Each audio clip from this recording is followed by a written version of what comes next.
Hello everyone, today I am going to teach you class 9 science का chapter 5। ये chapter है cell the fundamental unit of life. ये biology का chapter है। इस चैप्टर में हम सेल के बारे में पढ़ेंगे। सेल जो कि हमारी लाइफ का एक फंडामेंटल यूनिट होता है।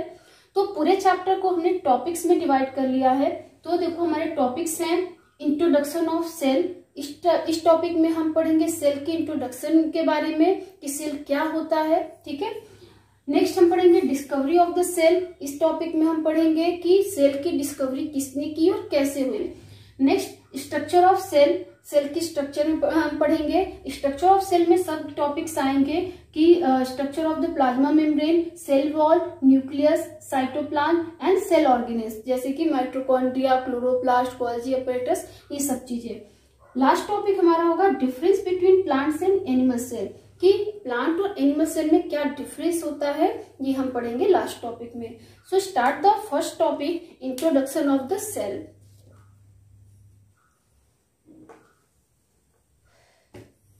सो इंट्रोडक्शन ऑफ सेल हम स्टार्ट करेंगे।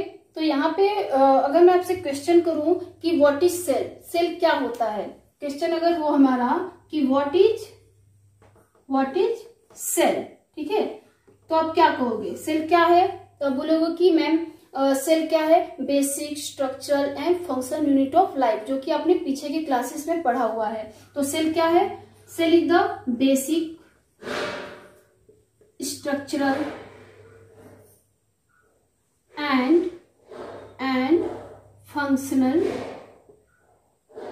Unit of life. ठीक है, आपने पीछे के क्लासेस में ये डिफिनेशन पढ़ा हुआ है सेल का, कि सेल क्या है? Basic structural and functional unit of life है। अब एक क्वेश्चन है जो कि आपको क्लास 9th में पढ़ना चाहिए, क्योंकि आप अब आगे की चीजें पढ़ोगे क्लास 9th में, कि क्यों हम सेल को basic structural and functional unit of life कहेंगे। क्यों कहेंगे कि cell basic unit of life है, क्यों कहेंगे कि एक structural and functional unit of life है। तो देखो, हम सेल को basic structure and function unit of life इसलिए बोलते हैं, अगर हम बेस की बात करें, बेसिक की बात करें, तो सेल जो होता है वो किसी भी लिविंग ऑर्गेनिज्म की लाइफ का बेस होता है। उसकी पूरी जो लाइफ बनती है उसका बेस जो होता है वो सेल होता है। एक सिंगल जाइगोट से ही, ठीक है, एक सिंगल जाइगोट से ही ये फिर वापस से मल्टीप्लाई करके 2, फिर उसके बाद 2 से ये क्या बना लेता है? 4 से फिर 8, ऐसे करते करते एक सिंगल सेल से ही पूरी लाइफ की जर्नी स्टार्ट होती है।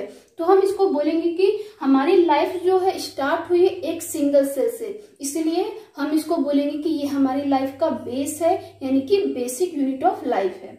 नेक्स्ट आते हैं हम अगर स्ट्रक्चरल पे, कि अगर हम सेल को स्ट्रक्चरल यूनिट ऑफ लाइफ क्यों बोलते हैं। तो अगर हम किसी भी देखो, अगर कोई बिल्डिंग है, ठीक है, बिल्डिंग है बनी हुई है, आपकी स्कूल का बिल्डिंग या आपका घर जो है, ठीक है, ये पूरा घर जो होता है किसका बना होता है? ईंटों का, ब्रिक्स का। तो उसमें सबसे स्मॉलेस्ट यूनिट जो होता है वो ब्रिक्स होती है। ठीक है, एक ब्रिक्स जो है रिपीटिव पार्ट में लगी होती है, रिपीटिंग यूनिट होती है। उसमें एक ब्रिक, 2 ब्रिक्स, इस तरह से ढेर सारे ब्रिक्स लगते हैं, एक दीवार बनती है। फिर उसी तरह से ढेर सारे ब्रिक्स लगाकर दूसरी दीवार खड़ी की जाती है, फिर ढेर सारे ब्रिक्स करके तीसरी और चौथी, इस तरह से एक रूम बनता है। ठीक है, इस तरह से कई सारे रूम बना करके एक पूरी बिल्डिंग तैयार हो जाती है। ठीक वैसे ही हमारी बॉडी में भी स्मॉलेस्ट यूनिट जो होते हैं वो सेल होते हैं। ठीक है, स्मॉलेस्ट जो सबसे छोटा यूनिट होता है वो सेल होता है, और उन्हीं सेल से फिर टिश्यू बनते हैं। ठीक है, सबसे स्मॉलेस्ट सेल, फिर सेल बनाता है टिश्यू, फिर टिश्यू जो है आपस में मिलकर के बनाते हैं ऑर्गन। ठीक है, फिर ऑर्गन जो है ढेर सारे ऑर्गन मिलकर के एक ऑर्गन सिस्टम बनाते हैं, ऑर्गन सिस्टम। ठीक है, ये ऑर्गन सिस्टम क्या करके पूरी एक क्या बनाते हैं? ऑर्गेनिज्म को बना देते हैं। ठीक है, तो इस तरह से एक जो ऑर्गेनिज्म है, ठीक है, एक जो ऑर्गेनिज्म है जो कि ह्यूमन बीइंग अगर हम बोले, तो ह्यूमन बीइंग भी स्टार्ट हुआ है सेल से।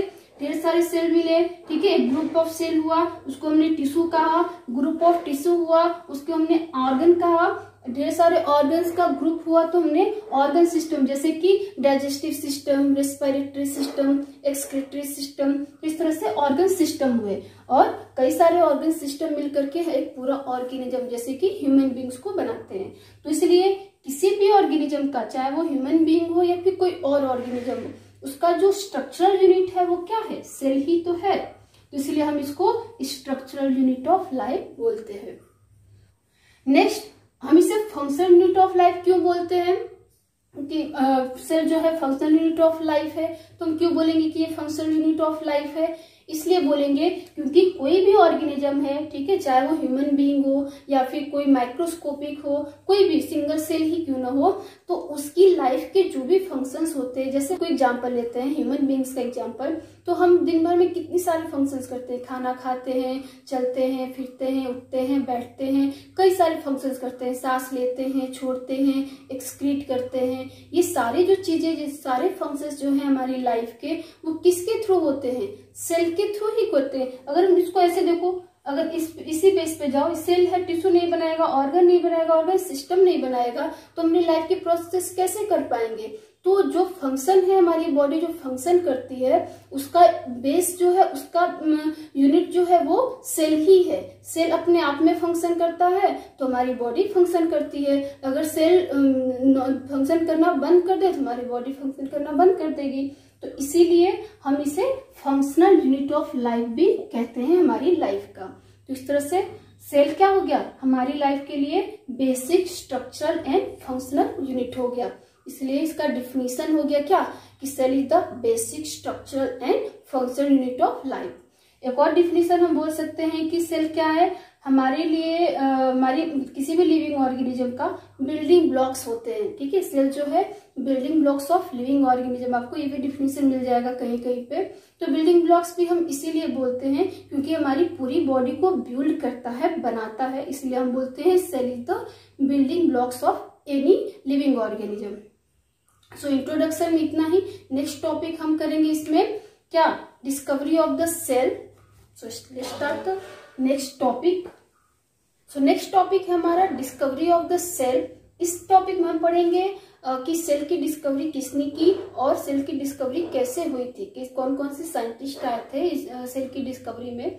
सो एक साइंटिस्ट थे रॉबर्ट हुक, इन्होंने सेल की डिस्कवरी की थी 1665 में। ठीक है, इन्होंने ही सेल को सबसे पहले देखा था और उसका नाम दिया था सेलुला। ठीक है, तो रॉबर्ट हुक जो साइंटिस्ट थे, उन्हें खुद का सेल्फ डिजाइन माइक्रोस्कोप, मतलब खुद का बनाया हुआ एक माइक्रोस्कोप रखा हुआ था। इनका सेल्फ डिजाइन माइक्रोस्कोप ये रहा। इनके लेबोरेटरी में इस तरह की बॉटल्स रखी हुई थी जो भी कुछ सामान वगैरह रखने के लिए यूज किया जाता था। तो इन बॉटल्स के ऊपर जो कॉर्क लगा होता था, कॉर्क यानी कि कैप, ढक्कन बॉटल्स के ऊपर, ये जो कॉर्क है बार्क का बना हुआ है। जैसे कि कोई लकड़ी है, लकड़ी के ऊपर ये जो बार्क होते हैं, ठीक है, लकड़ी के पेड़ वगैरह के ऊपर जो बार्क होती है, छाल होती है, उसी का ये कैप बना हुआ था। ठीक है, कुछ इस तरीके का। तो ये जो कार्क था, उन्होंने इसी कार्क की पतली सी स्लाइस ली थी। ठीक है, और अपने खुद के सेल्फ डिजाइन माइक्रोस्कोप में देखा था। तो जब इन्होंने देखा तो कुछ उन्हें इस तरह का स्ट्रक्चर दिखा। ठीक है, यहाँ पे देखो, ये जो जब उन्होंने देखा तो उनको हनी कॉम लाइक स्ट्रक्चर दिखा था अपने सेल्फ डिजाइन माइक्रोस्कोप में। ठीक है, जिस तरह से हनी कॉम यानी मधुमक्खी का छत्ता होता है, बिल्कुल उसी तरीके से। तो उन्होंने इसमें ढेर सारे लिटिल कंपार्टमेंट्स देखे, छोटे छोटे टाइनी कंपार्टमेंट्स देखे, और उस कंपार्टमेंट का नाम उन्होंने रखा था सेलुला। ठीक है, उस कंपार्टमेंट्स का नाम रखा उन्होंने सेलुला। सेलुला का लैटिन वर्ड है और इसका मीनिंग होता है लिटिल रूम, यानी छोटा सा रूम। और इसी सेलुला से हमारा जो सेल वर्ड है वो डिराइव हुआ है।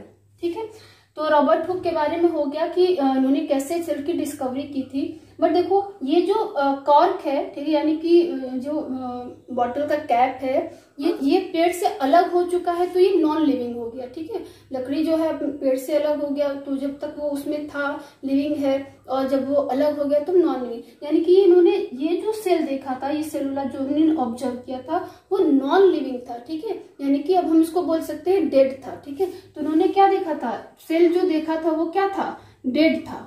ठीक है, लिविंग नहीं था। तो इन्होंने, अब दूसरे एक साइंटिस्ट थे ठीक है, हम थोड़ा सा इवोल्यूशन ऑफ सेल के बारे में देखेंगे। तो हम सेल का इवोल्यूशन देख लेते हैं कि सेल में किस तरह से इवोल्यूशन हुआ, कौन कौन से साइंटिस्ट आए, उन्होंने अपना कंट्रीब्यूट किया ये सेल की डिस्कवरी में। सो देखो, रॉबर्ट हुक भी कुछ देर पहले इसके बारे में डिस्कस किया कि रॉबर्ट हुक ने ही क्या किया, सेल की डिस्कवरी की, ऑब्जर्व किया सबसे पहले सेल को किसमें, अपने सेल्फ डिजाइन माइक्रोस्कोप के थ्रू, और उन्होंने इसका सेलुला नाम दिया, ठीक है, और उसी से डिराइव हुआ सेल, ठीक है। ये सारी ऑब्जर्वेशन उन्होंने अपनी बुक, एक उनकी खुद की लिखी हुई बुक है माइक्रोग्राफिया, ठीक है, माइक्रोग्राफिया, इन्होंने इसमें इसको पूरा सब कुछ स्टेबलाइज कर दिया, सेल के बारे में जो भी ऑब्जर्वेशन उन्होंने की थी सब कुछ। नेक्स्ट एक और साइंटिस्ट आए, एंटोनी वॉन ल्यूवेनहॉक, ठीक है। तो इन्होंने, एंटोनी वॉन ल्यूवेनहॉक ने एक इम्प्रूव माइक्रोस्कोप बनाया, ठीक है, क्या बनाया, एक इम्प्रूव माइक्रोस्कोप बनाया जो कि काफी अच्छी तरीके से क्या कर सकता है, चीजों को बड़ा करके दिखा सकता था, ठीक है। माइक्रोस्कोप आप लोगों को पता होगा क्या होता है, माइक्रोस्कोप जो चीजों को जूम करके बड़ा करके दिखाए। तो इन्होंने इन्होंने क्या किया, इम्प्रूव माइक्रोस्कोप बनाया और उससे इन्होंने सेल को ऑब्जर्व किया और देखा कि सेल जो होते हैं वो लिविंग भी होते हैं, यानी कि सेल, इन्होंने लिविंग सेल की खोज की। एक पॉन्ड, उन्होंने क्या किया, पॉन्ड वाटर को लिया, उसको माइक्रोस्कोप में देखा, तो उसमें इन्होंने लिविंग सेल को ऑब्जर्व किया, जैसे कि फिशेस के स्पर्म्स वगैरह को, फ्रॉग्स के स्पर्म्स वगैरह को, इस तरह से उन्होंने लिविंग सेल की डिस्कवरी की, ठीक है। एंटोनी वॉन ल्यूवेनहॉक ने ही लिविंग सेल को ऑब्जर्व किया और इसको डिस्कवरी हम बोल सकते हैं, डिस्कवर किया। नेक्स्ट रॉबर्ट ब्राउन 1833 में इन्होंने न्यूक्लियस के बारे में बताया, ठीक है, सेल में जो न्यूक्लियस है इसकी डिस्कवरी की, उसको न्यूक्लियस नाम दिया, और मतलब जो भी डेंस सा उसमें दिखता है सेल के अंदर, उसको उन्होंने उसके बारे में ऑब्जर्व किया, ठीक है, उसके बारे में रिसर्च किया, उसको बताया और उसका नाम दिया न्यूक्लियस, ठीक है। तो न्यूक्लियस की खोज किसने की, रॉबर्ट ब्राउन ने 1833 में, किस ईयर में, 1833 में रॉबर्ट ब्राउन ने न्यूक्लियस की खोज की थी, डिस्कवरी की थी। नेक्स्ट एक और साइंटिस्ट है पुरकिंजे, पूरा नाम इनका है J.E. पुरकिंजे।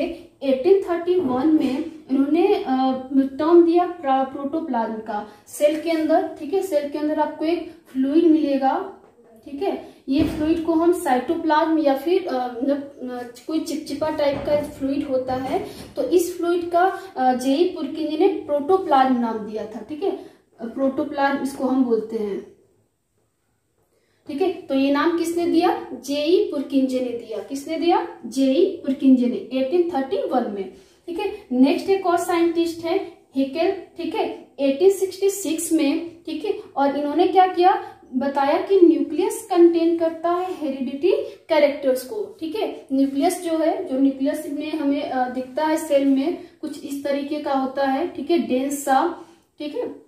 तो ये न्यूक्लियस जो है हेरिडिटी कैरेक्टर्स को कंटेन करता है। हेरिडिटी मीन कैरेक्टर्स जो आपके पेरेंट्स से आप में आए, ठीक है, और आपने एक पीढ़ी से, मतलब एक जनरेशन से नेक्स्ट जनरेशन में जाए, तो ये कैरेक्टर्स जो है, जो कि पेरेंट्स से उसके ऑफ स्प्रिंग में, फिर उसके ऑफ स्प्रिंग से उसके दूसरे, मतलब नेक्स्ट जनरेशन में जाए, तो इस तरह के कैरेक्टर्स हेरिडिटी कैरेक्टर्स कहलाते हैं, ठीक है।